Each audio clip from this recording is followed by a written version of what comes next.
আজকে আবার আপনাদের সাথে একটা মজার ভিডিও শেয়ার করি চলেন। এই যে এতগুলা পয়সা দেখতে পাচ্ছেন, এখানে হচ্ছে আপনার 10 পয়সা আর 20 পয়সা করে সব আছে, তো অনেকগুলা কিন্তু। এখন আমি হচ্ছে যাচ্ছি একটু এনার্জি ড্রিঙ্ক কেনার জন্য, খাবো। তো দেখেন যে এতগুলা পয়সা নিয়ে যাচ্ছি। আর এর আগেও আমি আরেকটা ভিডিও শেয়ার করেছিলাম।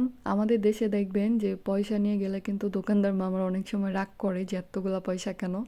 তো এইখানে কোনো রাগ করবে না, কিচ্ছু করবে না। আপনি যত গুঁড়া পয়সা দেন না কেন, 1 পয়সাও কিন্তু এখানে আছে, আপনি যাই দেন না কেন তারা একদম পুরো সুন্দর করে নিবে। আপনার যত টাকা হয়েছে সেটা কাউন্ট করে রেখে আপনার আবার যা যদি কোনো টাকা বেঁচে যায় তাহলে সেটা আবার ফেরত দিবে। তো এই যে আমি 2টা এনার্জি ড্রিঙ্ক নিলাম, কারণ আমি একবার কাউন্ট করেছি, বাট হয়তোবা আমার কিছু টাকা ফিরতে পারে। তো আমি আসছি হচ্ছে জাবকাতে। এর আগেরবারও আমি আপনাদেরকে একটা ভিডিও দেখিয়েছিলাম, সেটা হচ্ছে ডিলজে করেছিলাম।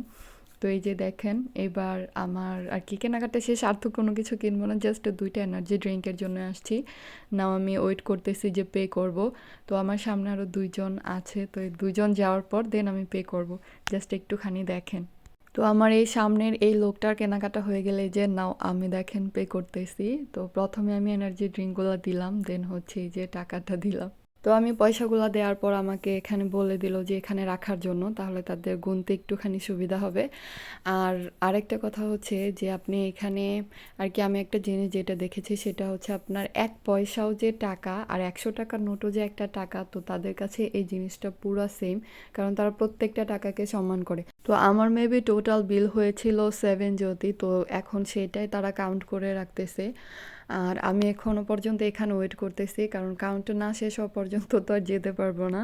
তো টাকাটা কি তারা ঠিকঠাকভাবে পেলো কিনা কিংবা কোনো কিছু ফিরবে কিনা, তো সেটার জন্য ওয়েট করতেছি। তো দেখেন আমি কিন্তু সামনে পে করার পরও ভালো সময় দাঁড়িয়ে আছে, আর তারা এখনো পর্যন্ত হচ্ছে গুনে যাচ্ছে। যে কোনো কিছু কেনাকাটার ক্ষেত্রে যে কোনো সুপার শপে হোক না কেন, 1 টাকা বেশিও রাখবে না, আবার 1 টাকা আপনাকে বেশি দিবেও না। 1 টাকার জন্য আপনাকে দাঁড়িয়ে থাকতে হবে। তো ফাইনালি আমার টাকাটা তারা কাউন্ট করেছে, আর কাউন্ট করার পর আরও কয়েকটা পয়সা বেঁচে গিয়েছিল, আর সেটা আমাকে আবার ব্যাক করেছে। তো এখন এই যে আমি বের হয়ে যাচ্ছি।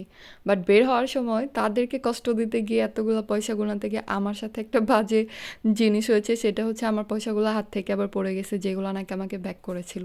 তো এইগুলো আবার আমি নিচ থেকে সুন্দর করে তুলে তুলে তারপর বের হচ্ছিলাম, যদিও আমার ক্যামেরার সামনে এনার্জি ড্রিঙ্কের কারণে এটা দেখা যাচ্ছে না, কারণ আমি তখন খেয়াল করি নাই যে ভিডিওটা হচ্ছে কি না।